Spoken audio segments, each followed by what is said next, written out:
presiden itu boleh loh kampanye. Presiden itu boleh loh memihak. Boleh. Tapi yang paling penting waktu kampanye tidak boleh menggunakan fasilitas negara. Boleh, Pak. Kita ini kan pejabat publik, sekaligus pejabat politik.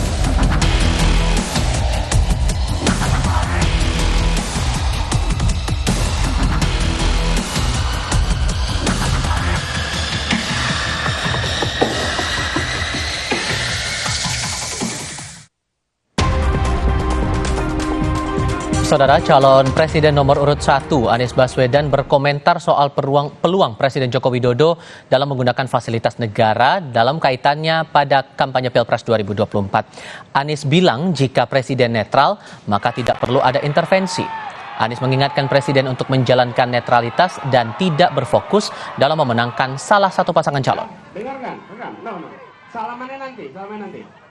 Terus sekalian, nyalakan. Netral itu tidak perlu mengeluarkan effort apapun, ya. Netral itu nggak perlu effort apapun. Tapi kalau intervensi, itu harus ada effort. Kalau mau terlibat, harus ada effort khusus. Jadi menurut saya udah jalankan aja netralitas. Toh ini sedang menceritakan pada sejarah kok, bukan memenangkan salah satu. Peneliti Perludem Usep Hasan Sadikin menilai pernyataan Presiden kontroversial, tak sesuai hukum, dan berpotensi berdampak buruk dalam pemilu. Usep bilang jika penyelenggara negara berkampanye dengan tidak mengindahkan aturan perundangan, berpotensi terancam pasal pidana. Ada 3 tahunnya, oke, silakan. Ada dalam bingkai jabatan aktif dan dia tidak cuti, itu bisa kena ketentuan pidana karena itu melanggar netralitas pejabat negara gitu, netralitas pejabat publik, dan itu berkaitan sama. Jadi sayangnya kalau misalnya makna fasilitas negara, anggaran negara itu cuma dimaknai saat ada alokasi anggaran gitu ya. Nah saat pejabat negara yang digaji oleh uang rakyat, uang negara, itu juga adalah bagian dari tanggung jawab dia untuk menjamin netralitas. Mencermati pernyataan Joko Widodo yang menyebut Presiden boleh memihak dan boleh berkampanye, pertanyaannya muncul, bagaimana memastikan netralitas jajarannya saat pemilu? Kami diskusikan bersama dengan para narasumber. Bergabung saat ini juru bicara TPN Ganjar Mahfud Deddy Sitorus, lalu juga ada tim hukum dan advokasi TKN Prabowo Gibran Fahri Bahmid, dan Guru Besar Institut Pemerintahan Dalam Negeri Johermansyah Johan. Selamat sore semuanya, apa kabar? Ya, sore. Terima kasih sudah mau bergabung bersama kami. Bang Deddy, dengan mencermati pernyataan dari Presiden kemarin itu, Anda merasa bahwa itu melanggar aturan atau apa yang Anda cermati? Ya, pertama mungkin untuk pertama kalinya Pak Jokowi berkata jujur ya, tidak lagi berdusta atau melakukan gimmick. Karena kan Pak Jokowi kalau kita lihat banyak melakukan indikasi-indikasi keberpihakan, kan itu sudah terbukti tapi selalu dibantah. Nah, kita melihatnya begini, kemarin saya juga berdebat, orang istana boleh kok, dulu Bu Mega boleh kampanye, oh dulu Pak SBY boleh kampanye. Ya benar, Presiden boleh kampanye dengan 2 syarat. Pertama, dia adalah kontestan pemilu. Yang kedua, jika dia cuti, ya, dan ada prasyarat lain, misalnya tidak menggunakan fasilitas negara. Tetapi yang kita lihat kemarin, misalnya ketika Presiden pergi ke Jawa Tengah, melintas di antara warga, dia mengacungkan 2 jari yang jelas-jelas gimmick pasangan calon Prabowo Gibran. Atau ketika dia dengan anak-anak SD, dia ngomong udah makan siang belum, itu kan sederhana ya.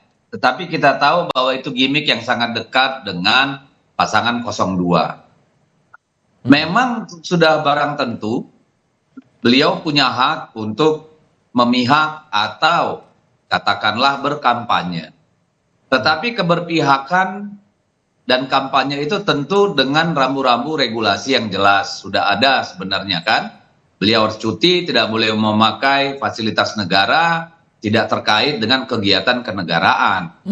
Jadi ya silakan Presiden mengajukan cuti, lalu ya menanggalkan atribut kepresidenannya, menjadi rakyat biasa, kecuali yang secara undang-undang melekat pada beliau seperti Pas Pampres gitu ya, itu silakan beliau berkampanye gitu. Dan itu Jadi pendapatnya itu sudah disampaikan PDIP langsung kepada Jokowi untuk mengingatkan bahwa jangan menggunakan fasilitas negara. Ya kan memang tidak boleh menggunakan fasilitas negara kecuali yang melekat pada beliau. Misalnya Pas Pampres walaupun beliau cuti kan tidak boleh lepas dari pengamanan seorang presiden. Itu juga kan sudah ada aturannya. Tetapi kan ketika dia memakai fasilitas-fasilitas itu tentu ya janganlah gitu ya, walaupun cuti misalnya pakai mobil RI1 kemudian ngacungkan 2 jari pilih nomor 1 nomor 2 itu nggak boleh juga gitu loh. Jadi ini bukan hanya soal aturan regulasi yang dengan mudah mungkin diperdebatkan, tapi ini soal adab dan etika, soal bagaimana Pak Jokowi memberikan contoh teladan yang baik bagi kontestasi pemilu kita. Soal adab dan etika terjadi, baru kali ini terjadi dalam sejarah. Soal adab dan etika itu. Bertarung gitu loh. Siap.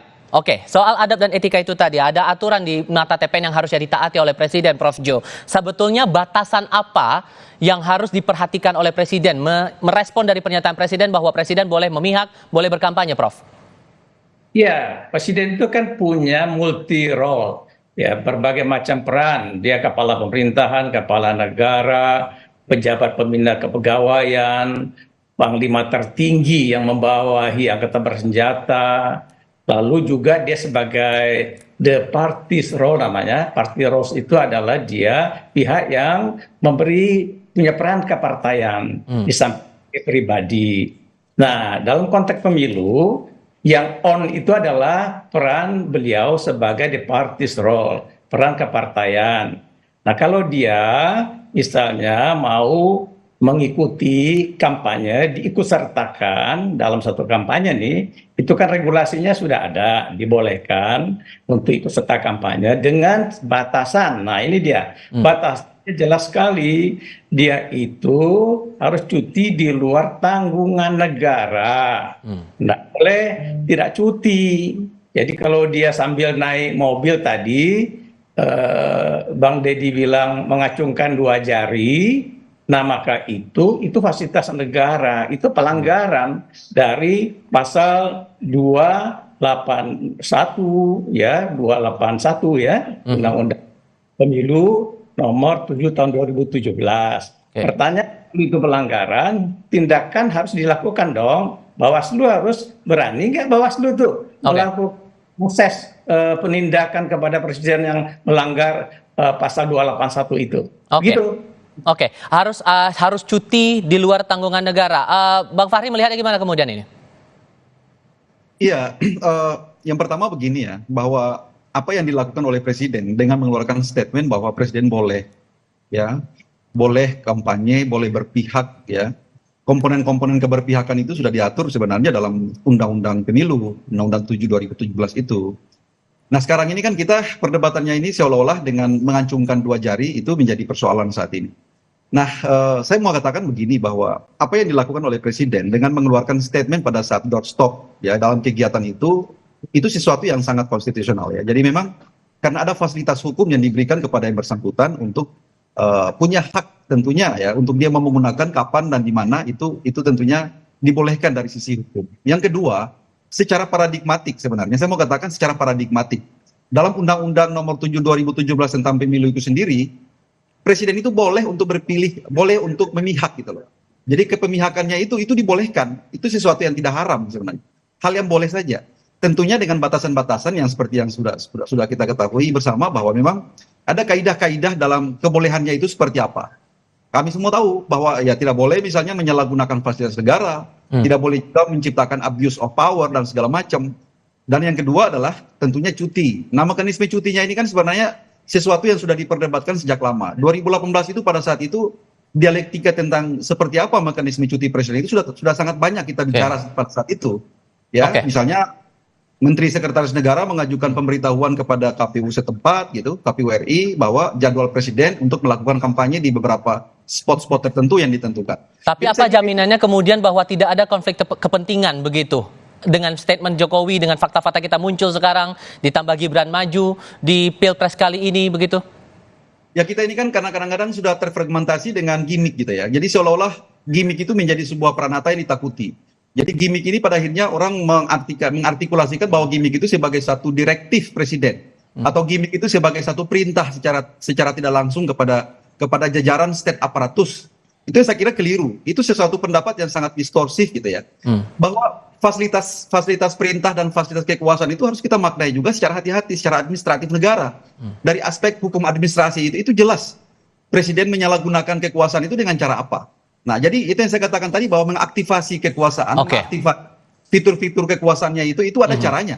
Tidak bisa dengan gimmick seperti itu. Jadi jangan kadang-kadang kita terlalu jauh mengartikulasikan yang seperti itu, akhirnya ini menjadi satu wacana yang diorkestrasi sedemikian rupa bahwa ini ada satu momok atau ada satu horor yang luar biasanya dan seterusnya. Saya kira kita percayakan saja bahwa ada fungsi-fungsi pengawasan yang ada pada penyelenggara pemilu. Kita percayakan saja bahwa semua itu pasti mengatensi persoalan seperti ini. Kalau menurut Anda, Bang Deddy, mengacungkan 2 jari menggunakan dengan mobil kedinasan itu gimmick? Menurut Anda, Bang Deddy? Ya, itu sudah jelas gimmick. Kenapa 2 jari? Kan kita dengan mudah menarik korelasinya. Kenapa bukan 3? Kenapa bukan 1? Itu kan tidak bisa lepas dari apa? Dari realita politik saat ini, di mana anak beliau adalah pasangan 02. Itu hanya orang naif yang mengatakan bahwa itu distorsi. Itu udahlah. Saya berharap dengan pernyataan tegas Pak Jokowi bahwa dia boleh memihak, dia boleh berkampanye, lakukanlah sesuai koridor hukum. Jangan melakukan hal-hal, jangan mengakali peraturan. Misalnya sering bersama Pak Prabowo, setiap hari bersama Pak Prabowo, itu tidak melanggar hukum, itu melanggar adab dan etika. Bagaimana menjadi pemimpin yang yang menaungi seluruh kontestan pemilu. Jadi kalau mau jalan sama Pak Prabowo yang benar gitu ya, walaupun sulit kita memisahkan urusan kenegaraan mana urusan yang pribadi. Ini kan sudah bercampur baur. Karena apa? Ya karena anaknya presiden sedang ikut bertarung. Kalau Pak Presiden punya keinginan untuk memastikan pemilu ini jujur, pemilu ini luber, ya dia harus menghindari hal-hal seperti itu. Kita kan bukan manusia naif. Dilarang berpikir bahwa itu bukan bentuk dukungan. Loh, ini aparat di bawah melihat dan membaca itu sebagai sesuatu message yang tegas gitu loh. Jadi mari kita ajak Pak Jokowi ini berpikir sebagai seorang negarawan lah, bukan sekadar sebagai orang tua. Sudah menyatakan diri bahwa presiden boleh memihak, kemudian Gibran sebagai anak sulungnya Jokowi ikut jadi peserta pemilu. Berarti ditambah dengan acungkan 2 jari itu tadi, Bang Fahri, berarti 02 diuntungkan sekali dengan keadaan seperti ini ya? Tidak juga, 02 sampai dengan saat ini juga tidak pernah baper dengan soal seperti itu. Yang baper ini kan yang lain-lain saja gitu ya. Teman-teman yang lain saja barangkali yang mungkin sangat sensitif dengan soal-soal seperti itu. Kami fokus saja begini ya. Kita bernegara ini bukan kita itu membangun sesuatu yang mistis gitu loh. Kita bernegara ini dengan cara-cara yang terukur, dengan rules yang jelas, rule of the game-nya itu pasti ya, kaidah-kaidah yang kita atur sedemikian rupa. Jadi kita itu bernegara dengan cara yang rasional, bukan dengan cara yang baperan seperti itu gitu ya. Jadi makanya saya katakan tadi bahwa kalau memang itu dikualifikasir sebagai sesuatu yang barangkali deviatif gitu, barangkali ada instrumen untuk bagaimana menyikapinya. Teman-teman sampai dengan detik ini juga tidak pernah mau melakukan satu penyikapan dengan cara yang secara instrumental disiapkan oleh hukum gitu. Semua cuma hanya berkuar-kuar saja di media sosial, di media massa dan segala macam. Ini kalau bukan cuma hanya untuk membentuk opini, untuk apa? Nah sampai detik ini saya tidak pernah melihat bahwa ada keseriusan dari pihak-pihak yang terganggu dengan itu untuk bagaimana menyikapinya secara serius. Bawaslu itu lagi nganggur-nganggur, tidak pernah mau diapa-apain gitu. Coba dilaporkan bahwa itu apakah ini terkategori sebagai sebuah pelanggaran etika atau pelanggaran hukum. Coba dilakukan seperti itu agar kita uji. Nah dengan demikian kalau itu tidak sederhana sih menjawabnya. Sederhana menjawabnya, kita tidak percaya lagi pada institusi Bawaslu, omong kosong. Ya, Bang Deddy, yang kemarin di Sulawesi Utara, kan terlalu apa yang kemarin di Sulawesi Utara, kepala desa bertemu dengan Gibran, sudah bagaimana follow up-nya? Masih kita percaya? Mohon maaf, kami tidak lagi percaya. Harusnya tanpa diadukan publik pun, nih Bawaslu coba menjajaki.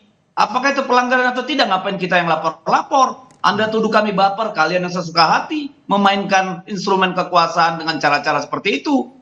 Jadi jangan bilang orang baperan. Jadi barangkali begini ya, kita manfaatkan seluruh fungsi-fungsi kekuasaan yang ada saat ini. Ada fungsi untuk pengawasan, ada fungsi untuk penyelenggaraan dan seterusnya. Dan sampai dengan saat ini belum ada yang memverifikasi bahwa apakah itu terkategori sebagai kegiatan kampanye atau bukan. Kami memantau kegiatan kampanye sampai dengan saat ini. Saya balik aja logikanya. Tahan dulu Bang Deddy, mohon maaf, kita harus jeda dulu sebentar, kita akan diskusikan di segmen berikutnya, sehingga kan ini masih muncul nih, batasannya masih abu-abu Prof Jo, jadi yang salah itu apakah dari regulasinya atau justru penindakannya? Kita diskusikan di segmen berikutnya. Kami harap Anda tetap bersama kami, saudara di Kompas Petang.